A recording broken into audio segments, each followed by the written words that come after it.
عندما تنظر إلى السماء ليلا وتراها مملوءة بالنجوم تشعر أنك صغير، صغير جدا في كون لا نهاية له. كل نقطة ضوء هناك هي شمس، وحول كل الشمس قد يكون هناك كوكب، وعلى بعض تلك الكواكب قد تكون هناك حياة.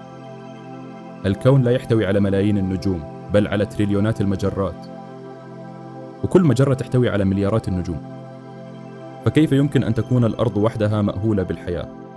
البعض يقول إن الحياة نادرة، والبعض يقول إنها منتشرة لكنها بعيدة جدا، وربما الحياة هناك تختلف عن كل ما نعرفه. قد لا يحتاجون إلى ماء، قد لا يتنفسون الهواء، قد تكون عقولهم بلا جسد، وقد تكون حضاراتهم قديمة جدا أو متقدمة لدرجة أننا لا نستطيع أن نلاحظ وجودها.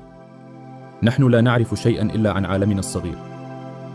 لم نخرج بعد من حدود نظامنا الشمسي، وما زال البشر يتعلمون كيف يرسلون مركبات تبقى حية في الفضاء البعيد، ومع ذلك تبقى العين تراقب والقلوب تتساءل: هل هناك من ينظر نحونا الآن كما ننظر نحن إليهم؟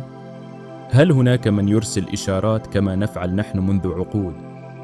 هناك إشارات غريبة سجلتها التلسكوبات، وهناك مناطق مظلمة في السماء لا تعكس أي تفسير، لكننا لا نعرف الحقيقة. لا أحد يعلم. نحن فقط نبحث، ننتظر، ونؤمن أن الكون أوسع من أن نكون فيه وحدنا. ولو التقينا يوما بحضارة أخرى، فإن السؤال لن يكون من هم، بل سيكون من نحن، ومن نكون وسط هذا الكون العظيم. فسبحان من وسع خلقه، وأودع في القلب فضولا لا ينطفئ، وجعل في أعماقنا شوقا لما لا نراه ولما لا نعرفه، ولما قد يكون ينتظرنا في صمت النجوم.